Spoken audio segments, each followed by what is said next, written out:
Welcome to America Daily, the channel where we uncover the hidden systems, power struggles, and paradoxes shaping the future of our world. Why does the man behind AI's future suddenly look like its biggest liability? I want you to think about something that sounds almost impossible. The company building what many people believe could become the most powerful technology in human history, may not even trust its own leadership. And the stranger part? The more successful the company became, the more unstable everything behind the scenes appears to have gotten. OpenAI, the company behind ChatGPT, went from being a small non-profit research lab to a global AI empire reportedly valued at hundreds of billions of dollars. In just a few years, it transformed from an obscure Silicon Valley experiment into one of the most influential organizations on Earth. Over 500 million people use AI tools connected to OpenAI technology. Entire industries are restructuring themselves around it. Governments are racing to regulate it. Schools are rewriting policies because of it. Investors are pouring billions into it. And yet, inside the company, according to testimony and leaked messages, executives were accusing each other of manipulation, secrecy, power struggles, and dishonesty. Think about that for a moment. The people building systems that may eventually reshape civilization couldn't agree on whether their own CEO should remain in charge. Sam Altman, the public face of the AI revolution, was abruptly fired in 2023 by his own board. Then rehired just days later after chaos erupted inside the company. Employees revolted. Investors panicked. Microsoft reportedly intervened. And now, years later, that entire internal crisis has exploded into a public courtroom battle involving Elon Musk. This isn't just a lawsuit between billionaires. This is a fight over the future direction of artificial intelligence itself. Because Elon Musk claims OpenAI betrayed its founding mission. He says the company was supposed to build AI safely and openly for humanity, not transform into a profit-driven corporate giant.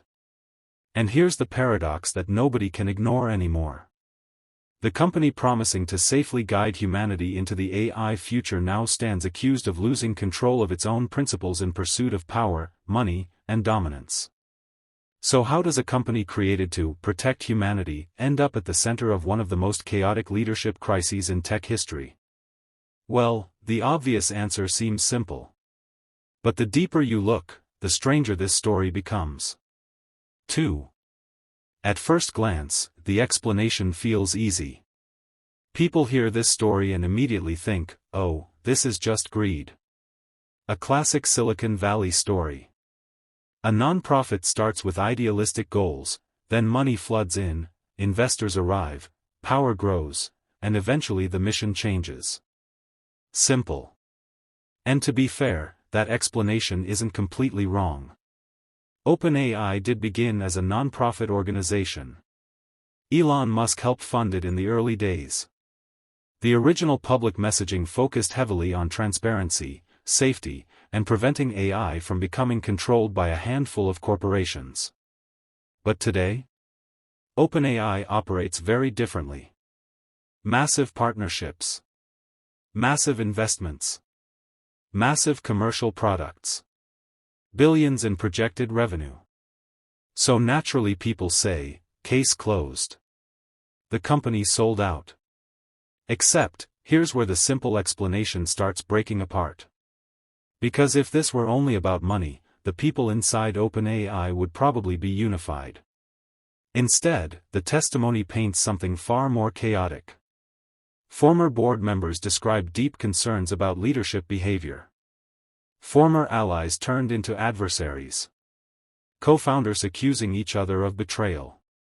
Employees caught between loyalty, fear, and ambition. And even Elon Musk's role becomes complicated. Remember, Musk himself runs AI companies. He's also pursuing enormous business ambitions connected to AI infrastructure, robotics, and automation. So suddenly the story stops looking like good guys versus bad guys. It becomes something murkier. Something structural. Here's the obvious analogy people use. Imagine a small startup founded by friends. At first, everyone shares a mission. Nobody cares much about money. But as success grows, pressure grows too. Investors want returns. Employees want stability. Leaders want control. Eventually, the original vision fractures. That makes sense on a small scale. But here's why that explanation breaks at the level of OpenAI. Because OpenAI isn't just another tech startup anymore. It sits at the center of an industry that could potentially become more valuable than the internet itself. Some analysts believe advanced AI could add trillions of dollars to the global economy. Entire governments are treating AI supremacy as a national security issue. Which means the pressures surrounding OpenAI aren't normal corporate pressures anymore. They are geopolitical pressures. Civilizational pressures.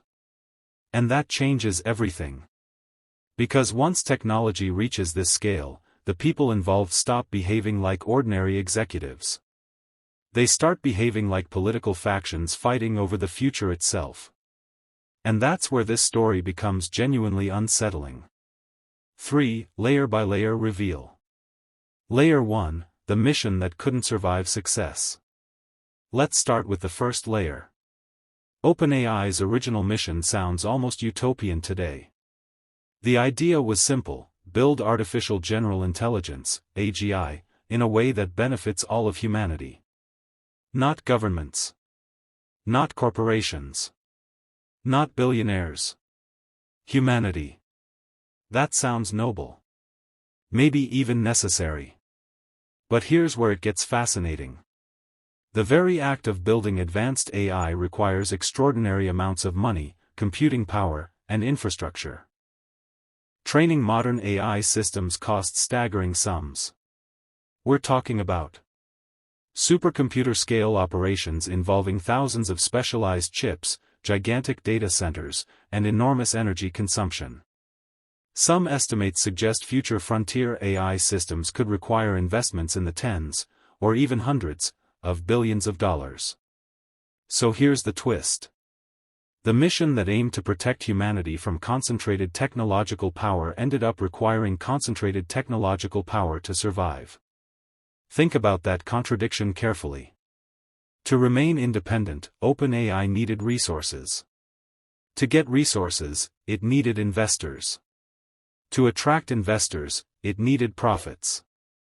And once profits entered the system, the original structure began transforming. It's almost like the mission itself contained the seed of its own collapse. The company wasn't necessarily corrupted overnight. It may have been structurally pushed into becoming the very thing it originally warned against. Layer 2, everyone became both ally and rival. Now let's go deeper. Here's where the relationships become almost impossible to untangle. Elon Musk helped launch OpenAI. Later, he left and became one of its fiercest critics. Former OpenAI researchers left to form Anthropic, now one of OpenAI's biggest competitors. Microsoft became deeply tied to OpenAI through billions of dollars in investments and cloud partnerships. At the same time, OpenAI executives were allegedly questioning each other's honesty internally. So suddenly everyone exists in overlapping roles. Partner and competitor. Ally and adversary. Supporter and threat. Beat. And this is not unique to OpenAI. This is becoming the defining structure of the entire AI industry. Because AI is evolving so quickly that companies can't fully cooperate, but they also can't afford total isolation. Think about nuclear technology during the Cold War. Nations competed aggressively, but they also depended on shared rules to avoid catastrophe. AI may be entering a similar psychological territory. Every major company wants to win the race. But nobody fully understands what happens if someone wins too quickly. And that creates paranoia. Fear. Distrust. Which may explain why testimony in this trial sounds less like ordinary business disagreements and more like political infighting during a crisis. Layer 3, the human story inside the machine. But the most important layer isn't the billionaires. It's the people underneath them. So let me tell you about someone fictional, but very realistic. Imagine a 34-year-old teacher named Rachel. Rachel uses ChatGPT to help prepare lesson plans. Her retirement fund invests in tech companies connected to AI. Her students are already using AI tools every day. And quietly, without fully realizing it, her future is becoming tied to the outcome of battles happening inside companies like OpenAI. If AI succeeds massively, her retirement account may benefit. If AI destabilizes jobs, her profession could change dramatically.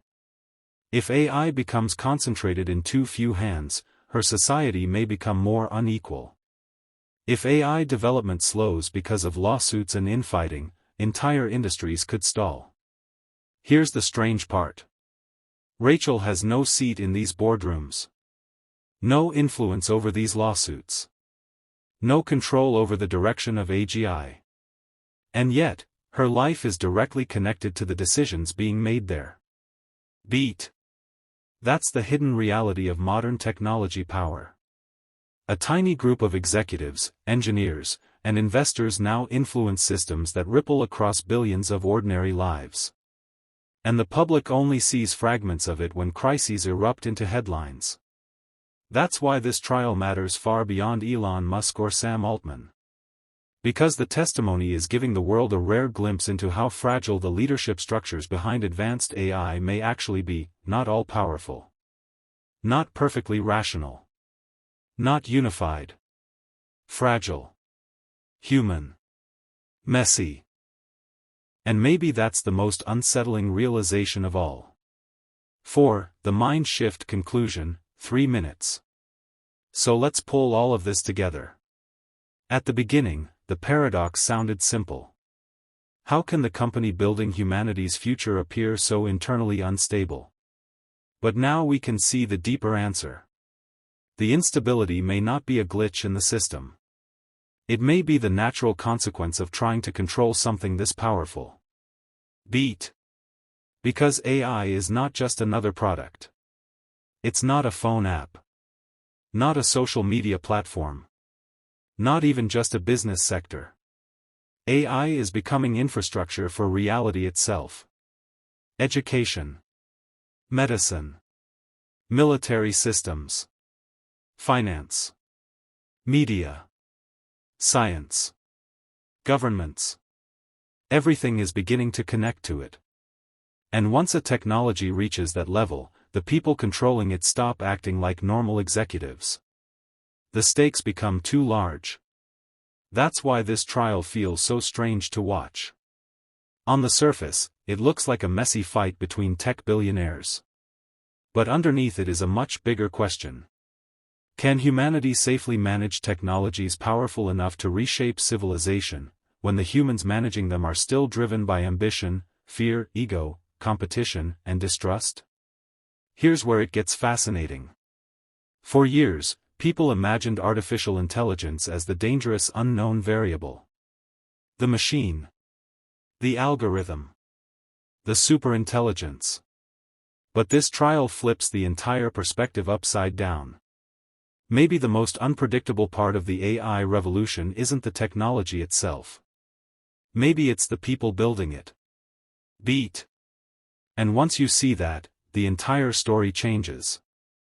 The future of AI may not depend solely on code, computing power, or algorithms. It may depend on whether human institutions, companies, governments, courts, leaders, are emotionally and ethically mature enough to handle the forces they are unleashing. Because history has shown something again and again. Humanity often reaches technological power long before it reaches wisdom. And standing in that Oakland courtroom, beneath all the lawsuits, accusations, and billion-dollar ambitions, is a possibility that should make everyone pause. The people shaping the future of artificial intelligence may still be struggling to govern themselves. And if that's true, then this trial is not just about Sam Altman, Elon Musk, or OpenAI. It's a preview of the political and human chaos that could define the entire AI age. This is America Daily, where we break down the hidden stories behind power, technology, and the future shaping our world. If this video changed the way you think about AI, power, and the people building tomorrow, subscribe to Amerixa Daily, and I'll see you in the next one.